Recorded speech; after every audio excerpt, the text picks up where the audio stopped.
Dans la personne sauvée, il y a un autre côté. Le premier côté est créateur, souverain. Or, dans le cas des personnes sauvées ou ceux qui sont concernés sont le peuple du Seigneur.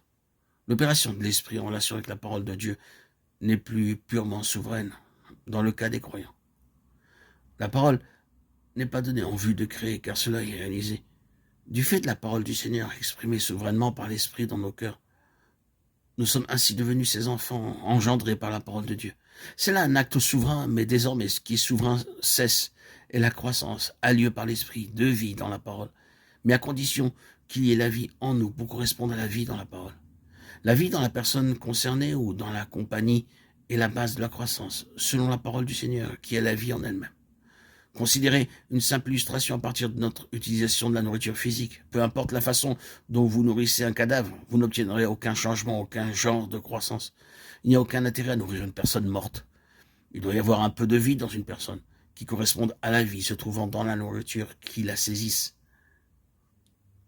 qui la travaille et coopère avec elle, avant qu'il puisse y avoir de la croissance. C'est ce que nous voulons dire par la cessation de l'activité qui porte principalement la marque de la souveraineté.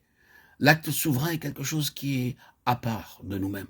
C'est la grâce de Dieu aux pécheurs qui ne peuvent rien donner en retour. Maintenant que la vie est en nous, notre croissance se réalise sur la base de la vie se trouvant en nous, coopérant avec la vie dans sa parole. Vous pouvez prêcher à des gens qui n'ont pas beaucoup de lumière et prêcher dans le Saint-Esprit et ne pas obtenir un grand résultat à cause de la mesure limitée de vie se trouvant en eux. Mais vous obtenez une réponse formidable à une parole vivante quand les gens sont tous ouverts au Seigneur, quand il y a de la vie en eux. La croissance vient de cette façon. La vie se trouvant en nous, correspondant à la vie se trouvant dans la parole. Développement et développant l'homme céleste. La parole, accompagnée de l'esprit, transmet la vie, donne la vie, là où il y a un état de mort. Elle le fait souverainement. Mais la parole accompagnée de l'esprit a besoin d'une réponse dans l'esprit, dans le cas de ceux qui ont déjà été souverainement amenés en relation avec Christ par le moyen de la parole. La même vie dans la parole gouverne nos vies quand elle a gouverné notre nouvelle naissance.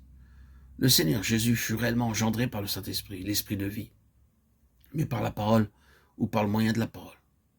Or, en ce qui concerne le gouvernement de sa vie, la même vie par le moyen de la parole a opéré comme dans sa naissance. C'est-à-dire la même vie qui a amené à l'existence doit se trouver dans la parole qui gouverne la vie, pour amener cette existence à une pleine croissance. C'est un principe de vie qui est tellement important. C'est cette nouveauté, cette fraîcheur qui est d'une telle importance. Cette originalité, si vous préférez, n'interprétez pas. Nous ne disons pas ce mot dans son sens naturel. Nous voulons dire que dans la naissance par l'esprit de vie, il y a quelque chose qui n'a jamais existé auparavant. C'est original, c'est nouveau. En Christ Jésus, nous sommes une nouvelle création. Nous appelons cela la nouvelle naissance. Ce n'est pas simplement une chose fraîche, quelque chose de récent, mais une chose qui n'existait pas auparavant. En relation avec la parole, ce doit être comme cela. La parole doit venir avec toute la force de quelque chose qui n'a jamais existé auparavant. Il doit y avoir un sens d'originalité, de fraîcheur divine en ce qui la concerne, qui amène l'admiration, l'étonnement. De nouveau, vous pouvez éprouver cela quand la parole est entre les mains du Saint-Esprit. Bien que vous ayez lu 1 millier de fois un passage et que vous ayez reçu quelque chose de cette parole, vous pouvez y revenir encore et dire, eh bien, je n'avais jamais vu cela auparavant. Oui, c'est vivant, avec une signification et une valeur allant au-delà de tout ce que je connaissais auparavant.